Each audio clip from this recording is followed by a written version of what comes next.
Él es Antonio García, abogado, de familia de ilustres abogados antioqueños. La vorágine de la violencia colombiana tocó a la puerta de su familia, que poco a poco fueron involucrándose algunos de sus hermanos en la creación y gestión de grupos paramilitares en Antioquia.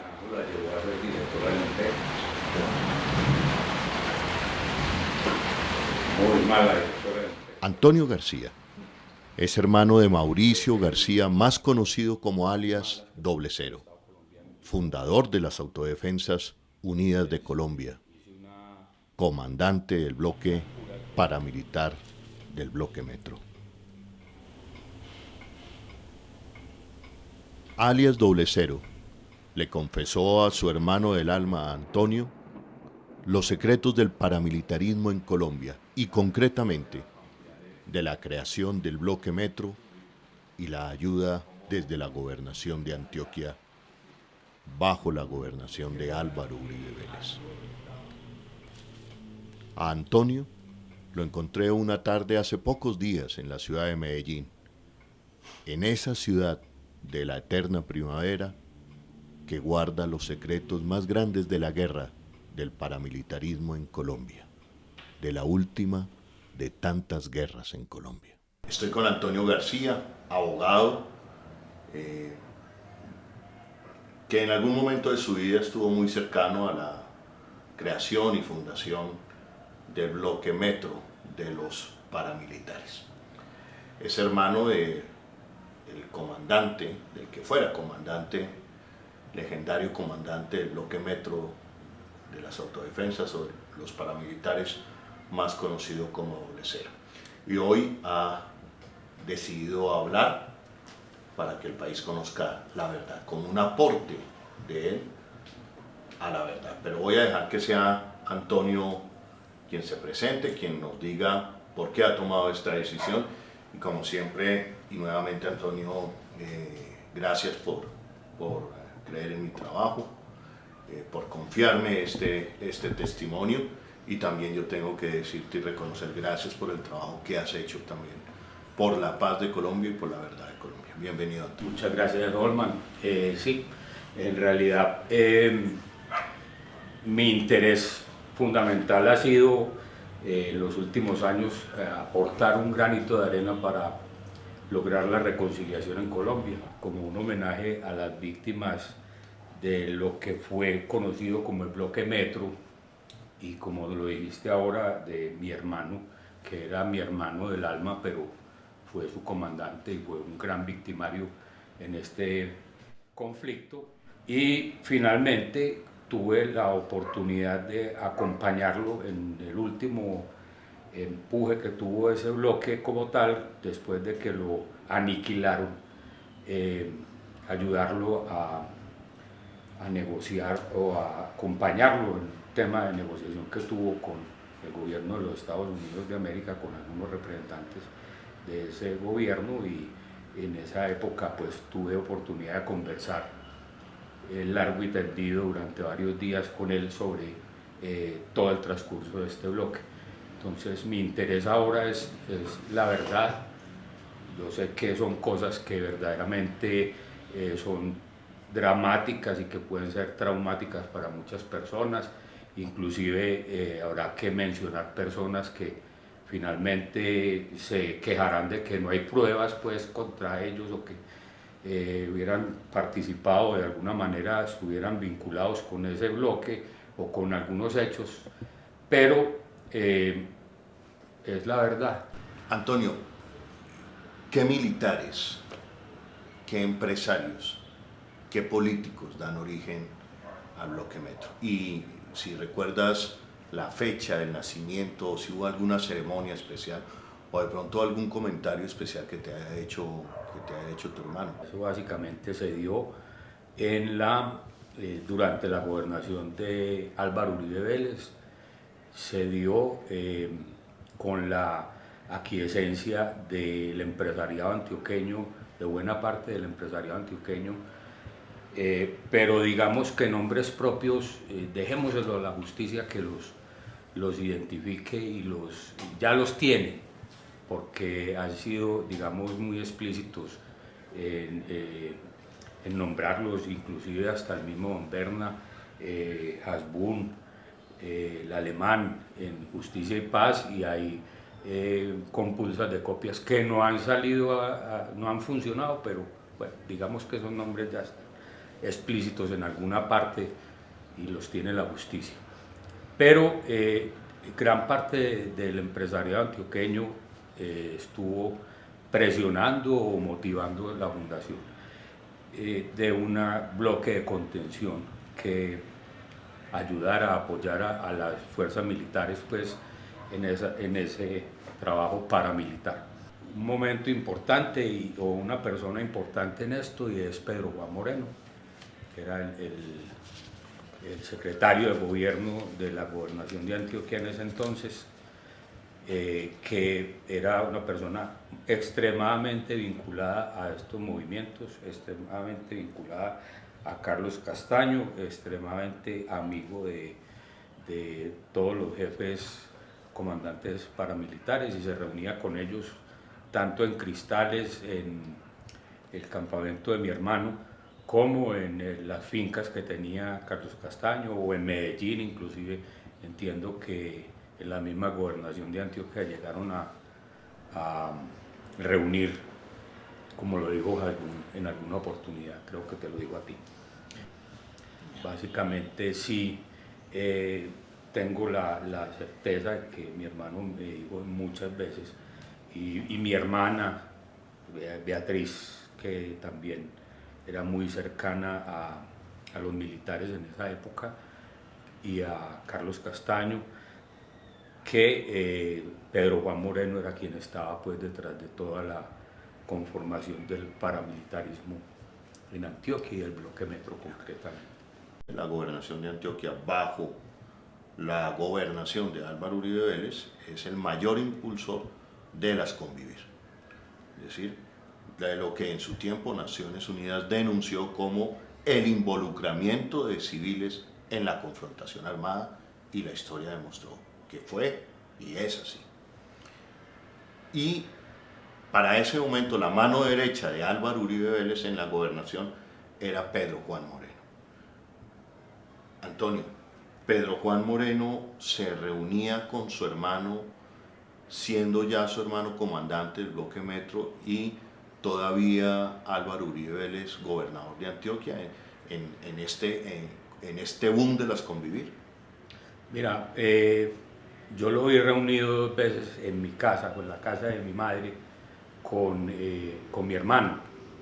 Mi hermano en esa época no estoy seguro que fuera comandante del bloque metro, pero sí era una persona de mucha trayectoria y de mucha importancia dentro de las autodefensas campesinas de Córdoba y Urabá.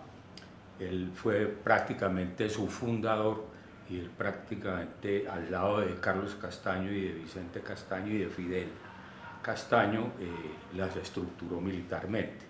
Entonces yo cuando vi a Pedro Juan en 2 oportunidades, reunido en la casa de mi madre y una vez en el apartamento de mi hermana, con mi hermano Carlos Mauricio y con militares, ya mi hermano estaba en la ilegalidad y ya era parte directiva, digamos, de las autodefensas campesinas de Córdoba y Urabá.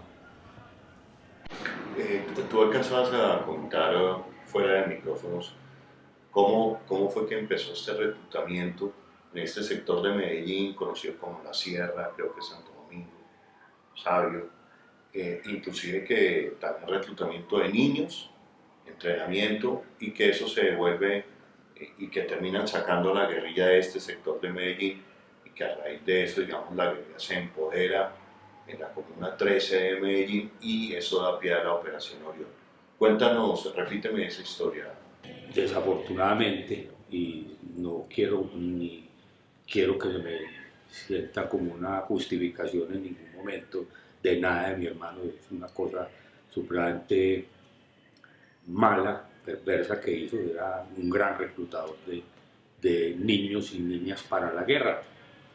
Se lo recriminamos, hoy se lo recriminamos, en alguna época no lo hicimos en la familia y bueno, no lo teníamos muy claro tampoco, pero hay que pedir perdón por eso pues a las víctimas y de hecho pues en algunos escenarios. Reclutar un niño para la guerra parece que es una labor supremamente fácil porque los atrae mucho el poder, el uniforme, las armas, entonces se iba muy fácil, los llevaban a los centros de entrenamiento que tenía el bloque Metro, unos entrenamientos bastante duros y muy complejos. Los devolvían ya entrenados y como miembros del bloque a las ciudades, a Medellín, y en Medellín ya empezaba la confrontación con la guerrilla, con los milicianos de la guerrilla o los que eran afines a la guerrilla. El cacique Nutibara, hasta donde yo recuerdo, lo lideraba Don Berna, alias Don Berna O. Inclusive en Contravía hicimos un programa sobre el momento de la desmovilización del cacique Nutibara, pero usted pone al cacique Nutibara como un brazo armado de una oficina de sicarios, de una oficina de narcotráfico, de una oficina de cobro de cuentas, de secuestro, que es la famosa oficina o la oficina de Envigado. La oficina de Envigado. ¿Cómo es esto?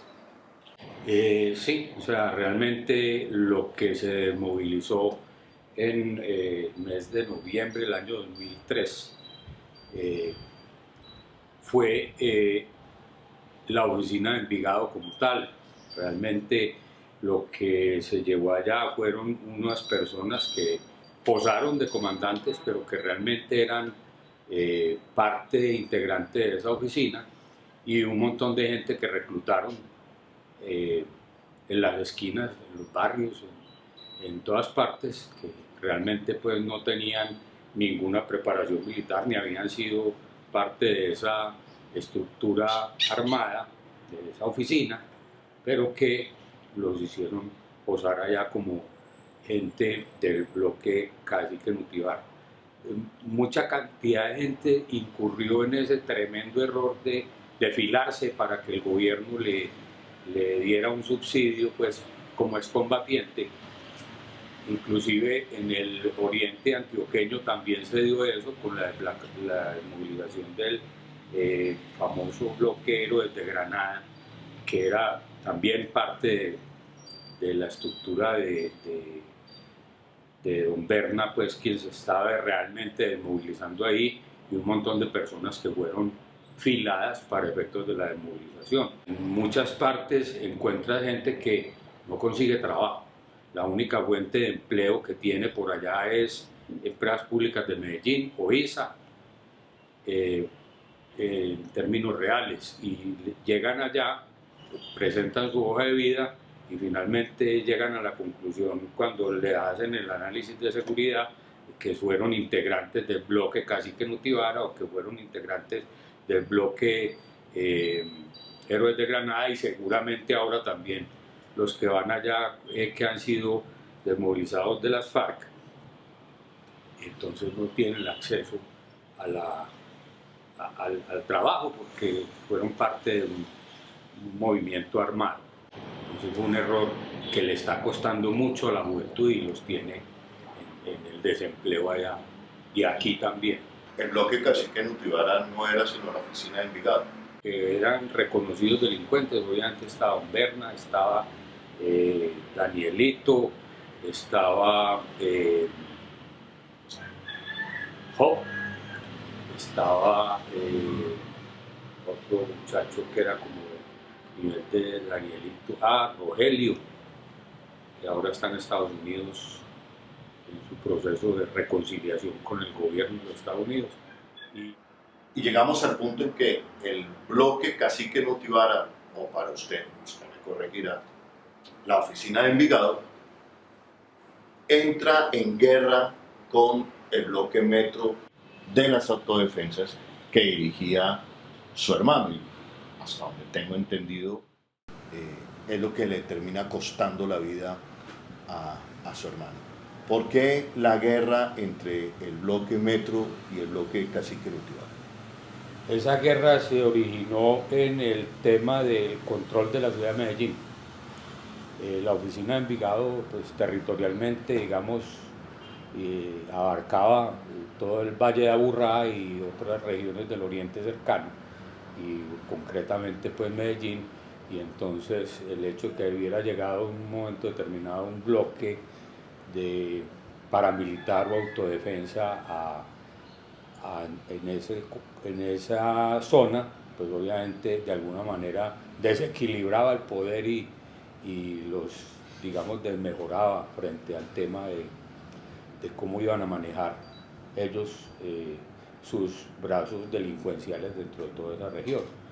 Entonces ahí empezaron a matarse comandantes, a matarse miembros, y eso fue escalando el conflicto hasta que llegó un momento en que intervinieron los hermanos Castaño, y cuando intervino los hermanos Castaño, que llegaron a la conclusión que quedaba Medellín, digamos, o el Valle de Aburrá, dividido en dos. Uno era la región oriental y otro era la región occidental. La región oriental la controlaba Amberna, la región occidental la controlaba Doble Cero, pero al interior de la oficina o del bloque Cacique Nutibara no estuvieron de acuerdo con esa solución, porque de todas maneras ya tenían intereses creados muy grandes dentro de la zona occidental, en la zona oriental, perdón, y entonces digamos que siguió la guerra.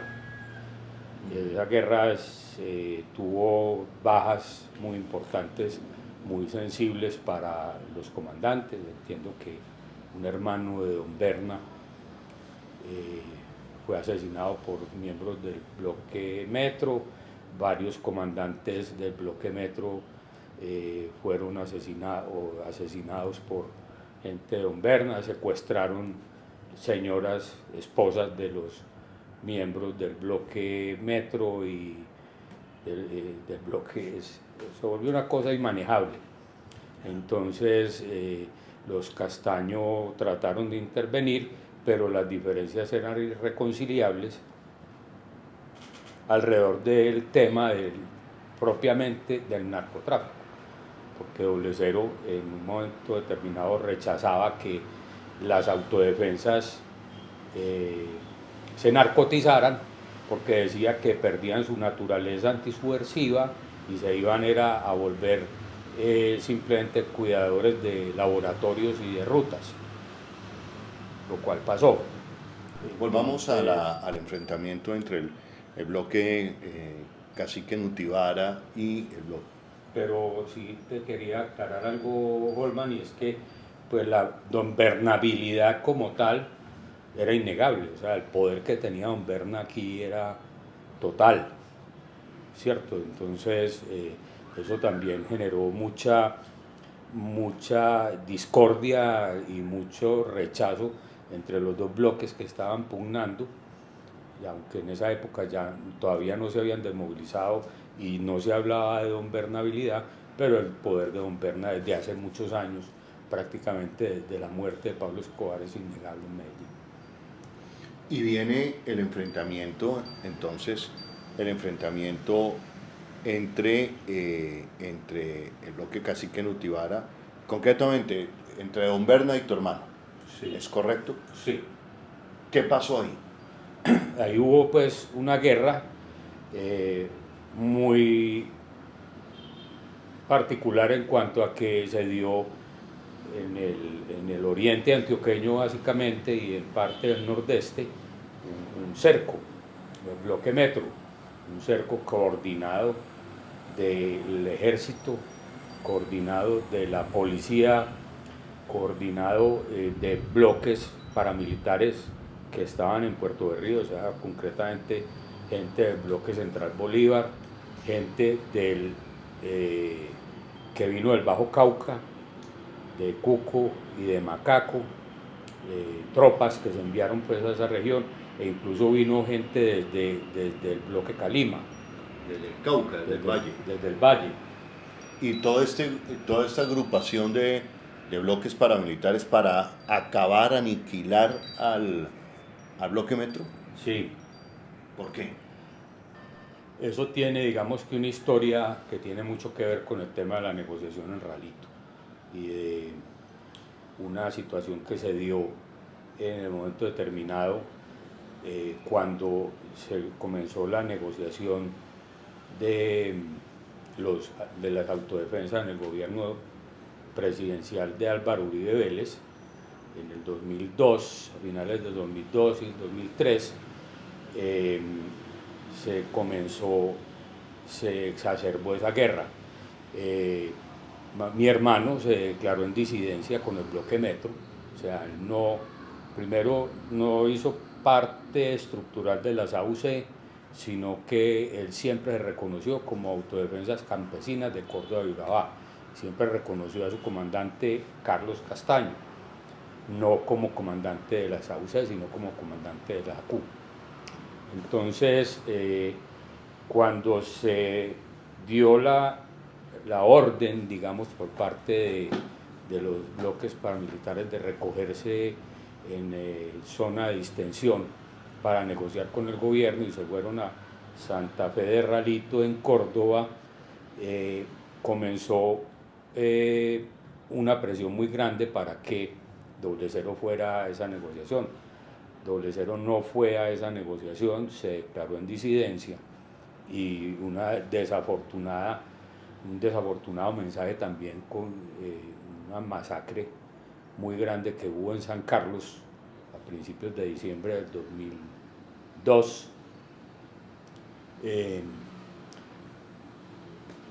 Quedó como el mensaje pues, que él había mandado, que ya había una orden de cese al fuego y él no la atendía. Entonces, a él ya le habían, digamos, lo habían motivado para que no fuera a Ralito o no se uniera a una negociación, porque en primer lugar, cuando inició el gobierno de Álvaro Uribe Vélez, un teniente en Segovia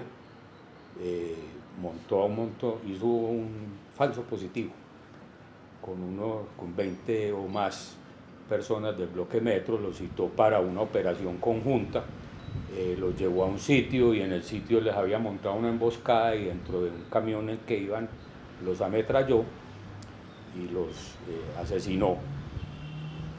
Eso le dio a él, a mi hermano, pues un dolor muy grande de semejante traición, hasta el punto que declaró ya en una página que tenía el bloque Metro en internet, hizo una declaración y decía, esto coincide con el final, o esto marca el final del paramilitarismo del bloque Metro.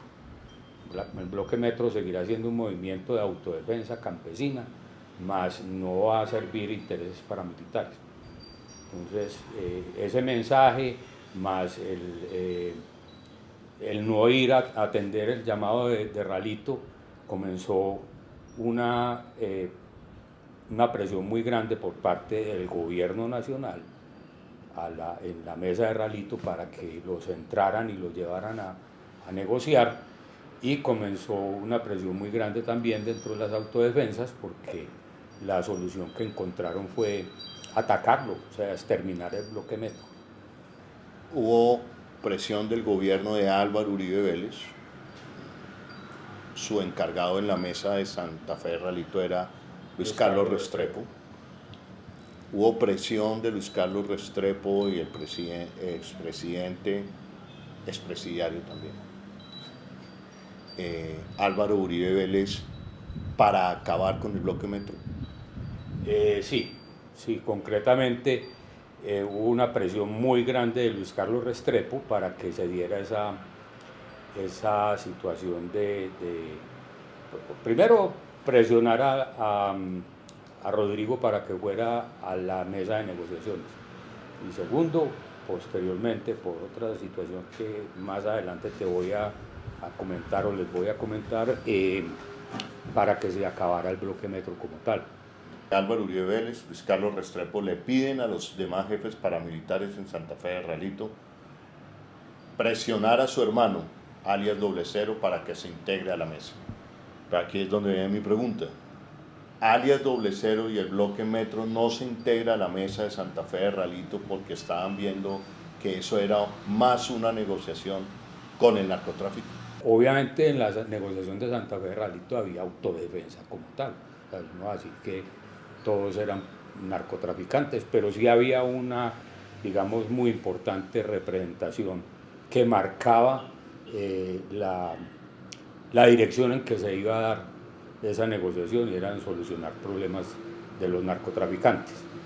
Mi hermano no quiso esa reunión, no quiso asistir a Ralito, y si hubo una presión de Luis Carlos Restrepo.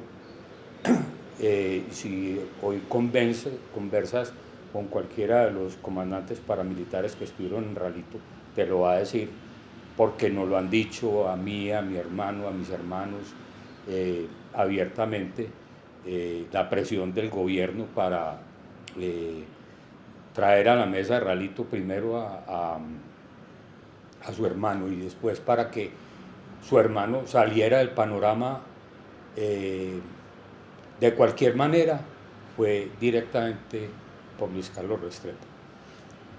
Esta parte es muy delicada e importante, porque la familia García, los hermanos, hermanas de Mauricio García, conocido como Doble Cero, comandante del Bloque Metro y uno de los fundadores de las autodefensas campesinas de Córdoba y Urabá, junto a Carlos Castaño, dicen, creen y les han dicho que la orden de acabar, de aniquilar el Bloque Metro provino del gobierno de Álvaro Uribe Vélez. La orden, cuando usted dice acabar el Bloque Metro, ¿a qué se refiere? ¿Hasta dónde? ¿Entregarlos a la justicia o exterminarlos? Hay que hablarlo claramente y francamente, que ese tema, no solo del asesinato de mi hermano, sino de la muerte en combate y fuera de combate de cientos de combatientes del Bloque Metro, fue un crimen de Estado. Y fue un crimen de Estado porque no solamente por la presión que hubo, pues, y que pudo haber llevado finalmente a algunos bloques de autodefensa a buscarlo y asesinarlo y a irse a la guerra con él, sino que de todas maneras desde la misma presidencia de la República en su momento hubo una orden directa de acabar el Bloque Metro. Se hizo disidente, se fue a un lado, pero sabía que tenía que negociar de todas maneras, o sea, ya el tema de la negociación era ineludible, pero no quería ir a negociar a Santa Fe de Ralito. Entonces buscó, a través de una persona muy cercana a él, prácticamente de la familia, que se llamaba Fernando Quijano, que era el administrador de las fincas, y la persona de confianza de don Ernesto Garcés Soto, que es un ganadero y cafetero muy importante del país, íntimo amigo de Álvaro Uribe Vélez, que le llevaran un mensaje de parte del Bloque Metro a Álvaro Uribe Vélez. Alias Doble Cero, comandante del Bloque Metro, envía un mensaje al expresidente Álvaro Uribe Vélez, en ese momento presidente, porque no se quiere sentar en una mesa donde considera que es una mesa de negociación con el narcotráfico. Manda un mensaje a través de Ernesto Garcés Soto, conocido empresario antioqueño. ¿Qué pasa? Él le envió el mensaje de don Ernesto, el mensaje lo escribió a tres manos, con la participación de una persona que también fue muy cercana a él en un momento determinado y que le ayudó muchísimo en esa etapa, digamos, final del Bloque Metro. Le envió un mensaje al presidente Uribe. El presidente Ernesto Garcés se lo entregó, un mensaje escrito, lo entregó personalmente a Álvaro Uribe en su oficina, no sé, creo que fue en la finca de Río Negro, y Álvaro Uribe lo leyó, pues obviamente que tendría que entrar como en una puesta en escena más o menos para recrear un poco lo que ocurrió ahí, pero tengo que resumirlo en que lo leyó, lo dobló, siguió hablando con Ernesto, de pronto volvió a coger el papel y lo volvió a leer, agarró el teléfono que tenía a la mano, llamó a una persona, le comunicaron al general Campo, que era el comandante de la policía, que había vuelto, ya había salido de la policía y Uribe lo volvió a llevar. Le comunicaron al general Campo y después de un cruce de algunas palabras le dijo: general Campo, ¿usted se acuerda de este grupo así, así, así, que tienen por allá en el nordeste antioqueño, por donde mi papá tenía la finca? Y el otro le contestó seguramente sí. La orden expresa la dio en ese momento Álvaro Uribe: hágame el favor y los acaba. Y le colgó el teléfono y siguió hablando con Ernesto Garcés. Esa fue la respuesta de Uribe a través de Ernesto Garcés. Lo tendrá que confirmar don Ernesto Garcés. Cuando llega esa respuesta de Álvaro Uribe Vélez, ¿cómo es interpretada por su hermano y por ustedes, por la familia? Pues nosotros conocimos la respuesta ya prácticamente después de toda esa situación, inclusive yo pues ya al final de las últimas conversaciones que tuve con mi hermano, que me impresionó mucho, pero obviamente mi hermano entendió que desde la masacre de los muchachos que asesinaron en el camión en Segovia, y desde toda esa presión que se estaba dando en Santa Fe de Ralito y todas estas situaciones que estaban presentando, y la denuncia y la respuesta cortante de Álvaro Uribe frente a eso, de que los acábelos, entendió que había llegado al final pues del bloque Metro como tal. Parte de la importancia de esta entrevista es porque se ha dicho que el expresidente Álvaro Uribe Vélez es uno de los fundadores precisamente del bloque Metro, y que es el bloque Metro lo que termina envolviendo a Álvaro Uribe Vélez, envolviéndolo, digamos, ligándolo con el proyecto paramilitar en Colombia. ¿Tiene que ver esto con el asesinato de su hermano? Yo considero, pues, para mi interna formación, para mi pensamiento, pues, que el gobierno de Álvaro Uribe Vélez terminó el bloque Metro porque era un estorbo dentro de una piedra en el zapato por su nexo inminente, pues, y directo con Doble Cero y con militares y con obviamente hasta el presidente de la República y el gobernador de Antioquia en ese momento. Repito, fue un crimen de Estado, y yo diría que las causas inmediatas y las causas remotas también están ligadas al desarrollo de la forma como se creó, cómo se desarrolló, qué servicios paramilitares prestó y finalmente cómo se terminó el bloque Metro. Cuando hablas de nexo, ¿a qué te refieres, Antonio? Cuando hablas de nexo, bloque Metro, Álvaro Uribe Vélez, gobernación de Antioquia, y tu hermano Doble Cero. Tengo el convencimiento que el bloque Metro surgió, como te lo expuse ahora, como un proyecto de contención de la guerrilla, un proyecto contrasubversivo, pero fue formado desde la gobernación de Antioquia de Álvaro Uribe Vélez. No voy a decir que Álvaro Uribe Vélez dio la orden directa, pero pues, o sea, blanco es, gallina lo pone. Eso es prácticamente innegable.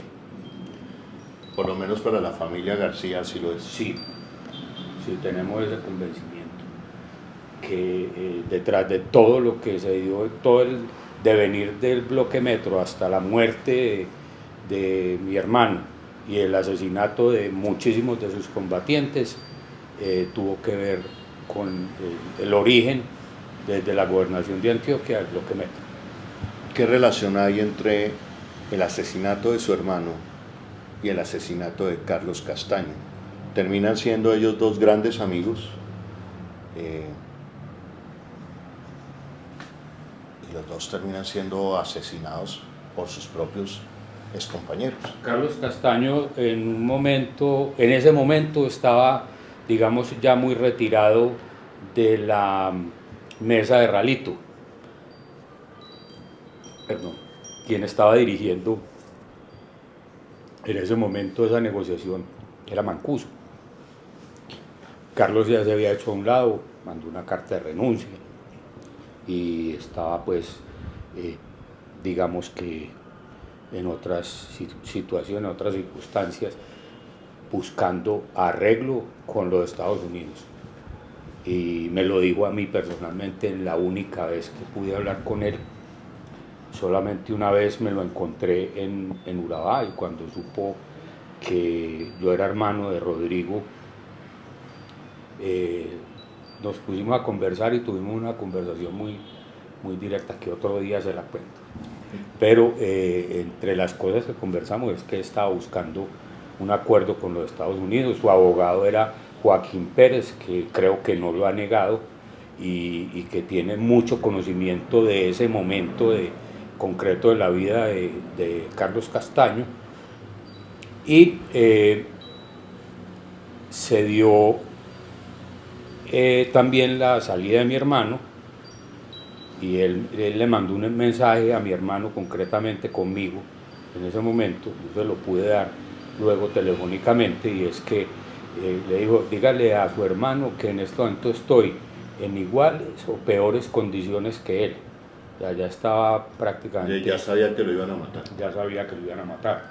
Y que ojalá pudiera negociar con los Estados Unidos, que insista que yo estoy hablando con ellos y estoy a 5 años, que pues da una condena de 5 años y me voy a ir.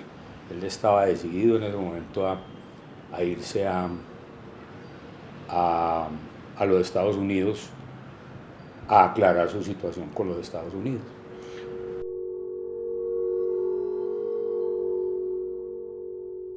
Antonio, ¿por qué la familia García, tú, Antonio García, tus hermanos, en fin, dicen que el asesinato de tu hermano, más conocido como Doble Cero, comandante, fundador de las autodefensas y del bloque Metro, es un crimen de Estado?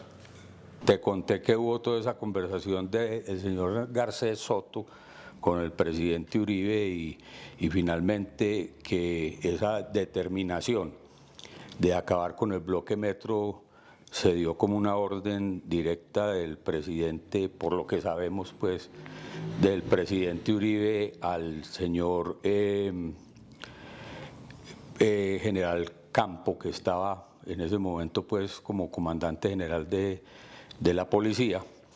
Y pues de ahí se siguió toda una serie de ataques y un cerco del ejército y de la policía y un cerco de los grupos paramilitares que se enviaron desde Ralito a combatir al bloque Metro, así como el asesinato de mi hermano y el asesinato de los comandantes del bloque Metro, de varias personas pues que estuvieron ahí relacionadas y que trataron de ayudar, como el señor Fernando Quijano, fueron ordenados directamente en ese momento, en ese preciso instante, por el presidente Uribe.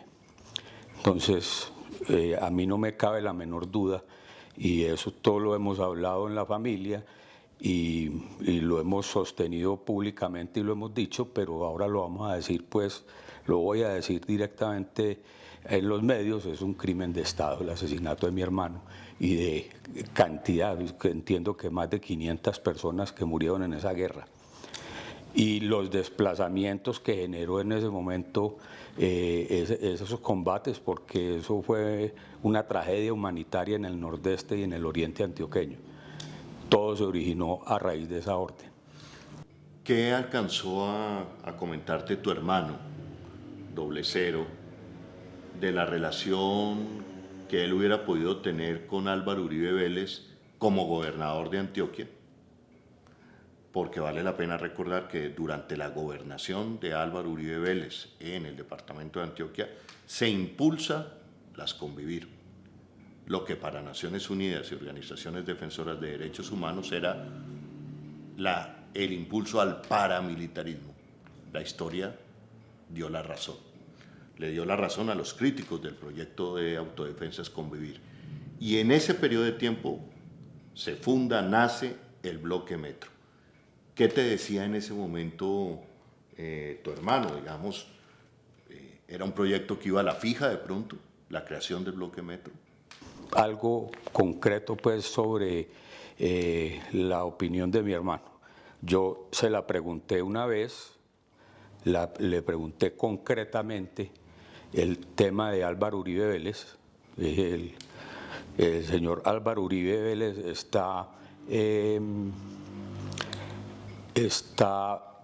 ustedes están apoyando políticamente a Álvaro Uribe Vélez, y me dijo, sí, nosotros, pues las AUC y los grupos de autodefensa hemos estado apoyando políticamente y económicamente a Álvaro Uribe, pero aquí todos, esa fue la orden que dio Mancuso en su momento, pero aquí todos están convencidos de que Álvaro Uribe Vélez los va a salvar.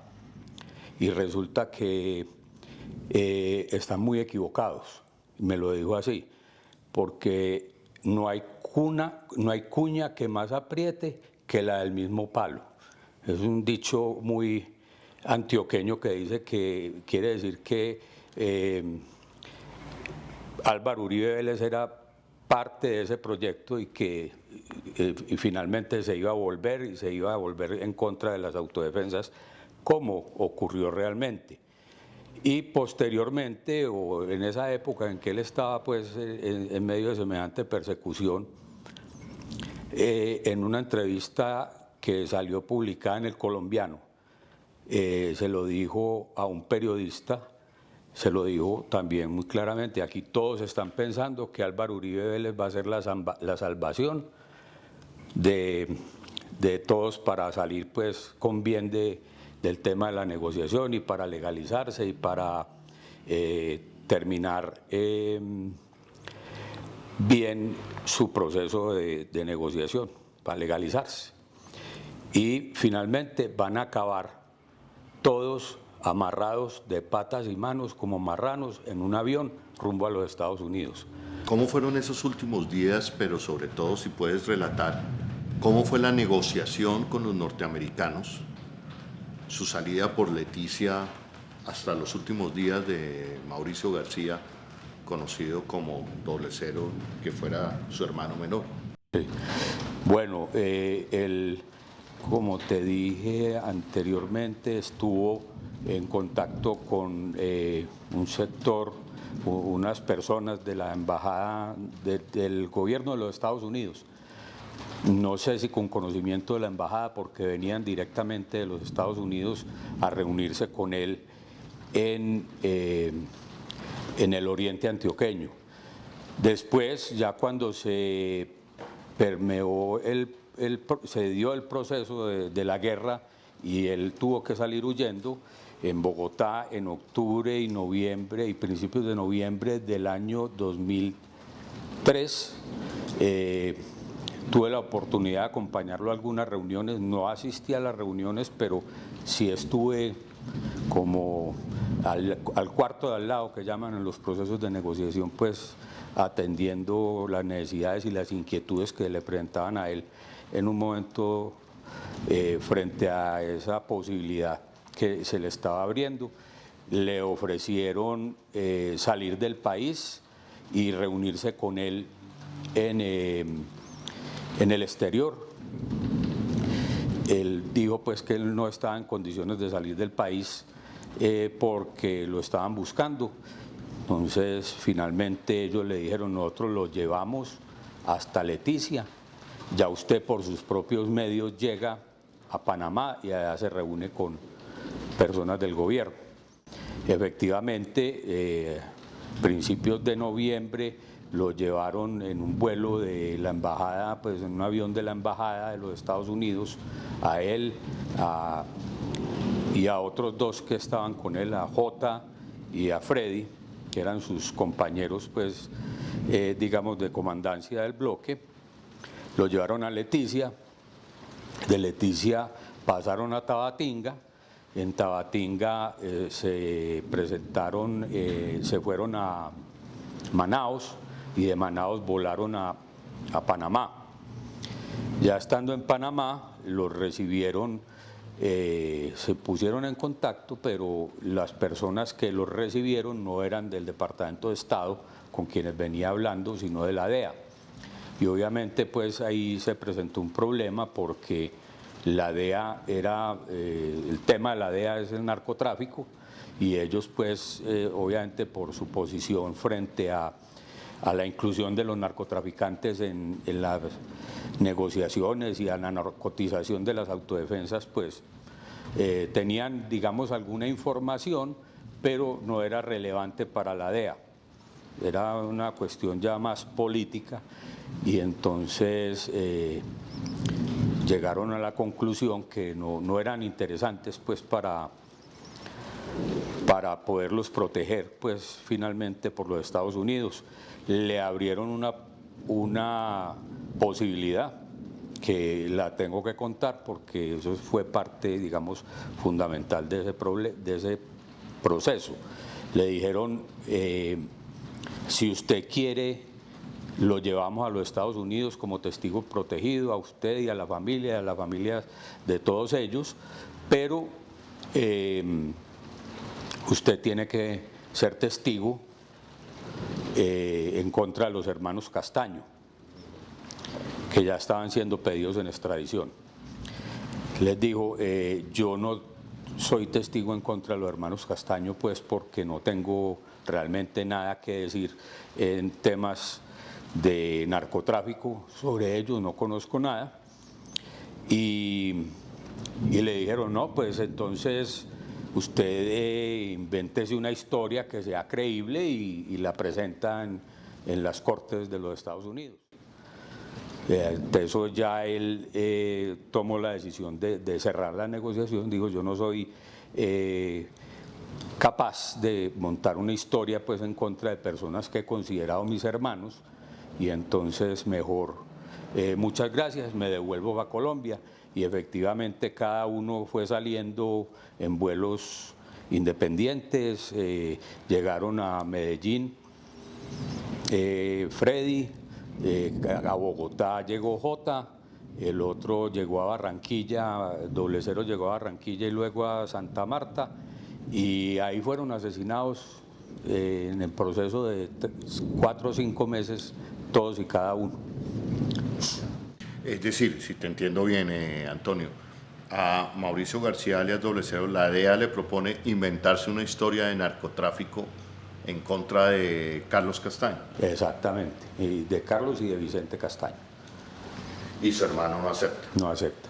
Posteriormente termina asesinado. Sí. Para ustedes, ¿quién entrega a su hermano, a Mauricio?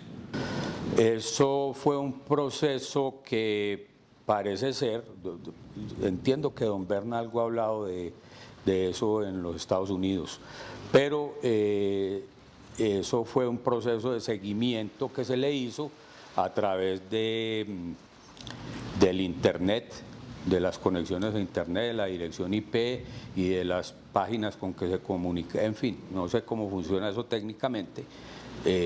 Hay que decirlo también, dice que parte del DAS. ¿Dónde se rompe, dónde se acaba esa luna de miel entre Álvaro Uribe Vélez y este proyecto? El el proyecto paramilitar concretamente se rompe en el momento de la extradición. O sea, ellos, a pesar de haber sido puestos presos, de que se les incumplió totalmente las promesas que les hizo Luis Carlos Restrepo y lo que habían hablado privadamente, no sé cómo, pero habían promesas muy claras de parte de la presidencia, pues, de no extraditarlos y de ayudarles a sacar adelante la extradición, a sacarle adelante la negociación, perdón. Nunca creyeron que les iban a incumplir. Estaban absolutamente seguros que hasta el día, el 13 de mayo del 2008, que los extraditaron, que les iban a cumplir y que iban a ir finalmente a sacar adelante su proyecto de negociación. Inclusive días antes de una negociación, de una desmovilización que me tocó asistir, la primera desmovilización del bloque Elmer Cárdenas, que yo actué como abogado en esa negociación y en esa desmovilización, le escuché a Monoleche, que había ido precisamente a la desmovilización, decir con mucha certeza y con mucha seguridad que no iban a pagar un solo día de cárcel. Pero así pues estaba absolutamente convencido que esa era la promesa que les había hecho directamente la presidencia a través de Luis Carlos Restrepo. Entonces la luna de miel se rompe ahí, en el momento de la extradición. Pero ellos, me parece a mí que muy ingenuamente, a pesar de todo como se dio el desarrollo primero de la Ley de Justicia y Paz, de haber permitido el gobierno, porque prácticamente fue el gobierno quien permitió que se les quitara la sedición como delito político, eje de la negociación que tenían, y que los llevaran al tema del concierto para delinquir. Ellos seguían confiados en que todo iba a salir muy bien, y resulta que acabaron pagando 11, 12, 13 años de cárcel, que frente a los delitos que cometieron de pronto puede ser poco, pero que no era lo que se les había prometido inicialmente. Escuchando, Antonio, entrevistas o hablando con el alemán, hablando con HH, hablando con Halbun, digamos que he tenido la oportunidad de conversar con ellos, comandantes, todos ellos paramilitares, me asalta la siguiente pregunta. Carlos Castaño y la Casa Castaño termina siendo un invento de cierto empresariado antioqueño y cierto empresariado colombiano. Pues yo no sé qué tanto invento, pero sí, obviamente detrás de los Castaños necesariamente habían la clase política y obviamente la clase económica, empresarial y desde luego los militares. Todo eso, digamos, que confluyeron en su momento en la explicitación de lo que fue la estrategia paramilitar a través de lo que se llamó la Casa Castaño. Como si la historia hubiera llevado a una comunión de intereses, militares, empresarios y políticos. Sí. Detrás, y necesitaban inventarse un Fidel, un Carlos y un Vicente Castaño. Sí, hay algo que yo tengo muy claro, Holman, que de pronto hay que decirlo también, y es que la Casa Castaño pero concretamente, digamos, la Casa Castaño, porque paramilitarismo ha habido en Colombia durante muchísimos años, yo creo que durante toda la historia, pero lo que se generó después de que surgió la Casa Castaño fue una estrategia. O sea, la estrategia de las autodefensas unidas de Córdoba y Urabá y la estrategia de las autodefensas unidas de Colombia fue una estrategia de la clase política y de la clase económica para aposentar o para hacer la avanzada de lo que luego se llamó la política de la seguridad democrática en el gobierno de Álvaro Uribe Vélez. O sea, lo que se hizo fue arrancar a hacer todo el trabajo sucio, a tumbar todo el bosque, a quitar todos los obstáculos pues, para que la política, el día que se instituyera, pudiera funcionar como funcionó en su momento. Pero eso básicamente fue la avanzada de la política de la seguridad democrática. Estamos hablando de un empresariado, de una clase política, ¿de qué años? Estamos hablando de los años 90 hacia adelante. ¿O finales de los 80? Finales de los 80, sí, cuando empezó a surgir el tema de la Casa Castaño y obviamente desde cuando empezó a ser visible Álvaro Uribe Vélez en su momento como gobernador y posible presidente de Colombia. Ese tema ya estaba, yo creo, en la visión de Álvaro Uribe, ya cabía el tema de la presidencia, el tema de la seguridad democrática, el tema de todas estas cuestiones que se dieron alrededor de las convivires desde la época de la gobernación, ya estaban, digamos, dentro del marco estratégico de lo que iba a ser el presidente Uribe. Surge la pregunta, es obligada la pregunta. Después de todos estos años, después de tanta sangre, después de verdades a medias que se han conocido, después de haber cubierto, digamos, el periodismo, en mi caso, tantos años, este momento histórico de la irrupción del proyecto paramilitar en Colombia con tanta fuerza, con los Castaños, digamos.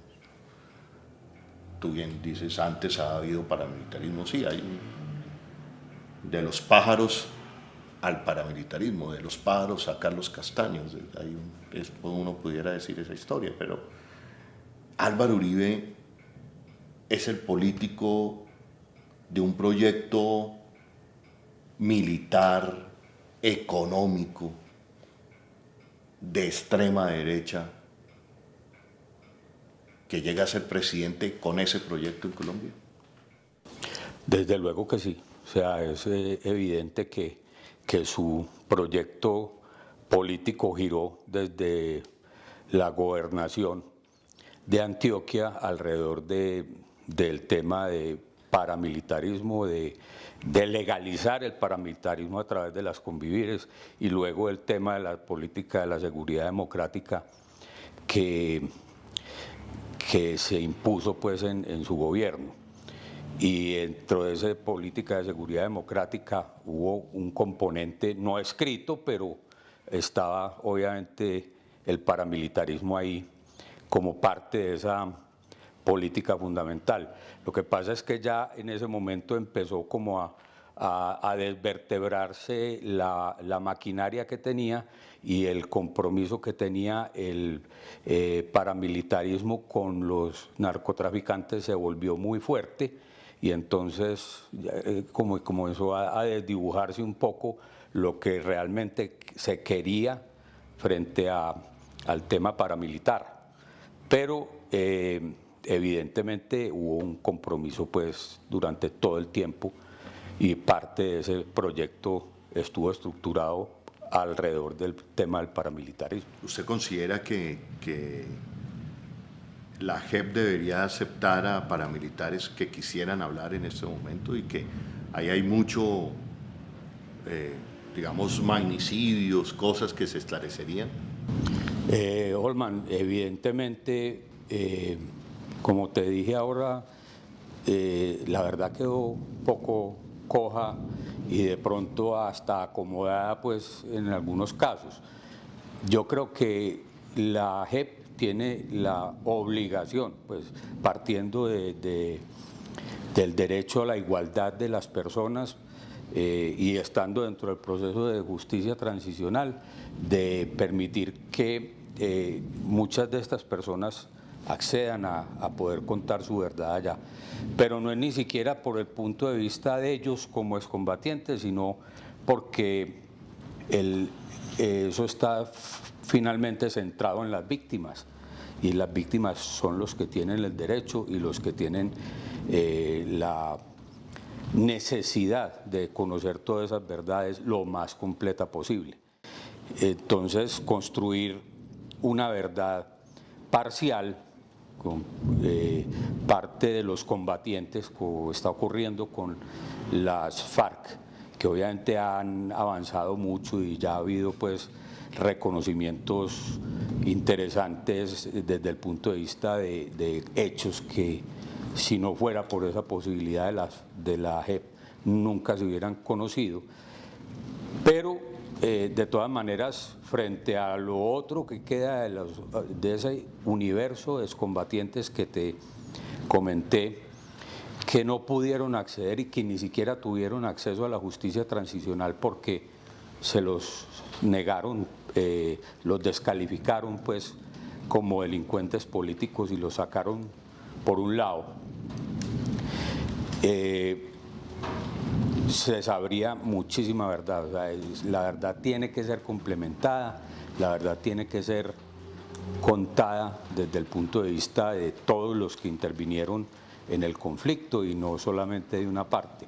Y la única posibilidad que tienen en estos momentos la humanidad y las víctimas es la JEP. O sea, por esa sola razón deberían ir a la JEP y deberían recibirse esos testimonios de esas personas que quieren ir a contar su verdad. No solamente en la Comisión de la Verdad, porque se les ha ofrecido por parte del Sistema Integral de Verdad, Justicia y Reparación la posibilidad de ir a la Comisión de la Verdad, pero finalmente en la Comisión de la Verdad se llegará a un informe concentrado de unas causas, pero los casos no serán esclarecidos, las víctimas no tendrán conocimiento real de lo que ocurrió realmente. Antonio, a propósito de la JEP, ya que tocamos el tema de la Justicia Especial para la Paz, hay militares que están ahí, que para nadie es un secreto, pues que estuvieron en momentos de la historia del paramilitarismo. Es el caso de Rito Alejo del Río, está el caso del general Navas. ¿Estarán aportando toda la verdad? Holman, yo espero que sí. Yo creo que ellos tienen ese deber y esa presión además de contar toda la verdad. Pero concretamente frente al caso de los militares y el caso que mencionaste ahora del general del Río, que es una persona que yo conocí, que fue muy cercana a mi familia y que de alguna manera respeto mucho, sí quería decir algo concreto, y es que toda la vida mi familia fue una persona muy apreciada por mi hermana, por mis hermanos, en fin, yo también pues tuve oportunidad de ser, conversar con él en muchas oportunidades y siempre se dijo en la familia que era una persona que había hecho demasiadas cosas. O sea, yo creo que es uno de los padres del paramilitarismo como tal en Colombia, y entonces, por lo que decía mi familia es que era una persona íntegra. O sea, cuando él actuó e hizo lo que hizo frente al tema de los militares, y espero que los otros también lo hayan sido así, fueron personas que no lo hicieron por corrupción, sino porque fueron formados en esa estructura militar y creían que actuando así estaban salvando la patria. Le quería decir, yo le podría decir al general del Río que por favor que cuente la verdad, que por las víctimas, por las personas que él equivocadamente afectó, que sabemos hoy creemos que lo hizo, buscando salvar a la patria, pero que equivocadamente afectó, que cuente la verdad, que por favor no se quede con nada, que no se lleve a la tumba ninguna verdad, porque él me lo dijo alguna vez que que él se iba a llevar a muchas verdades a la tumba. Y eso a él y eso a todos los militares y a todos los que están participando en el proceso de la JEP. Ese proceso no es de la JEP, no es de los magistrados, es de las víctimas. Las víctimas son las que necesitan saber la verdad. ¿Por qué haces esto? ¿Por qué decides dar esta entrevista? ¿Por qué decides decir el asesinato, el exterminio del bloque Metro fue un crimen de Estado? Donde en entre líneas es mi interpretación. Pues queda el papel de Álvaro Uribe Vélez ahí. ¿Por qué tomas esta decisión en este momento específico de la historia del país, cuando hay un deseo de un país por saber la verdad, hay un deseo de otro, no voy a decir de un país, pero un deseo de un sector poderoso de hacer trizas la paz y con eso que no se sepa la verdad? Hay un deseo de ese mismo sector quizás de que volvamos a la guerra. Por la verdad, yo con mucho respeto lo digo y siempre he considerado eso, que la verdad se tiene que saber al máximo posible y no se está sabiendo al máximo posible. Obviamente hay muchas personas que se van, que se mueren, que no se encuentran o que no quieren contar los detalles que conocen, los detalles que saben. Hay gente que se intimida porque de todas maneras la justicia es intimidante, digamos, frente al tema de la verdad. Si yo no tengo la posibilidad de probar lo que estoy diciendo, entonces o me van a meter de falso testigo o me van a llamar a meter en un proceso pues de falso juramento, me van a meter en un lío judicial o me van a matar.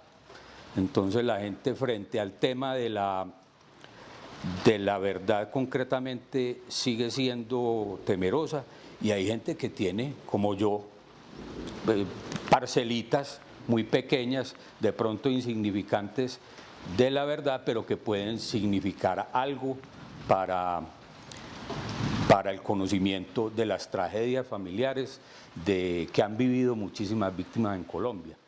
Antonio, ¿no temes por tu vida al decir esta...? Holman, sí, o sea, yo sé que esto no va a ser simplemente cuente y siga tranquilo, seguramente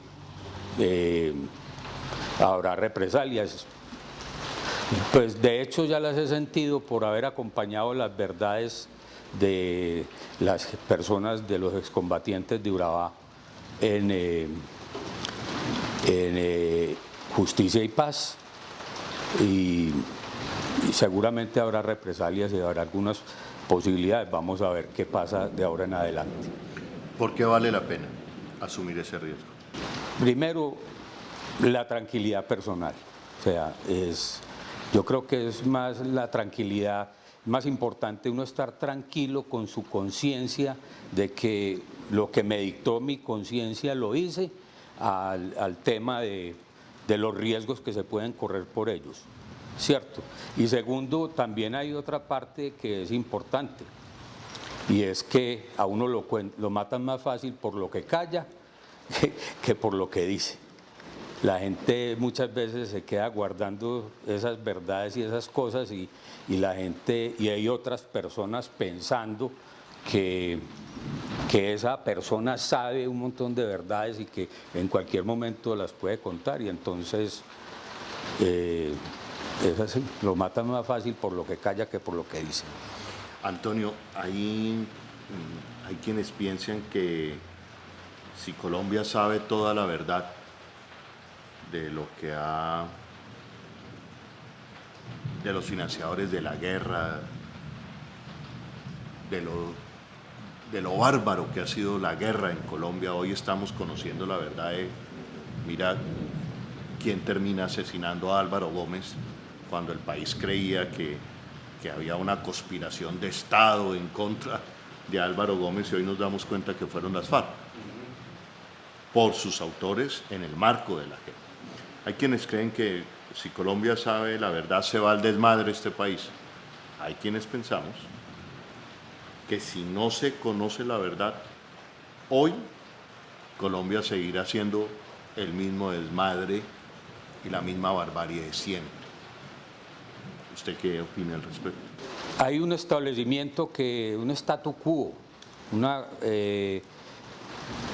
digamos un concepto que integra todo lo que finalmente se llama el Estado colombiano, o integramos porque de alguna manera todos estamos ahí metidos, que desafortunadamente es primero muy conservador y segundo le tiene mucho miedo a la verdad, por lo que ha pasado con parte de ese establecimiento y cómo se ha movido y cómo ha permitido o ha influenciado o ha actuado. Entonces, la verdad es una verdad que aquí muchos temen, pero es liberadora. O sea, yo creo que el día que se logre conocer finalmente la verdad, poquita o mucha que se sepa del conflicto colombiano, pero cuando se logre conocer va a ser una catarsis, va a haber una situación que nos va a llamar a pensar, nos va a generar revisiones dentro de todo el establecimiento y va a haber cambios positivos. Hablando de nuevos amaneceres, pero hablando del hoy que está viviendo Colombia, y usted que ha trasegado las últimas décadas, ha conocido de fondo una parte de la historia de este país, Antonio ha sido parte protagonista también, su familia. Hay quienes consideran que hoy se están dando los mismos pasos del rebrote paramilitar de los años de finales de los 80, empiezan a aparecer en las mismas zonas de influencia de las antiguas autodefensas de Córdoba y Urabá, empiezan a aparecer ahora las autodefensas gaitanistas, empiezan a aparecer panfletos, hay una ola de masacres y hay una ola de asesinatos de líderes sociales, como si estuviéramos volviéndonos al 2002 o antes. ¿Usted considera que Colombia está reapareciendo el paramilitarismo, nuevamente ese proyecto narcoparamilitar en Colombia y que podríamos estar ante el fascismo en el 2020? Si esto se está repitiendo ahora es porque no se supo la verdad de lo que pasó con la UP.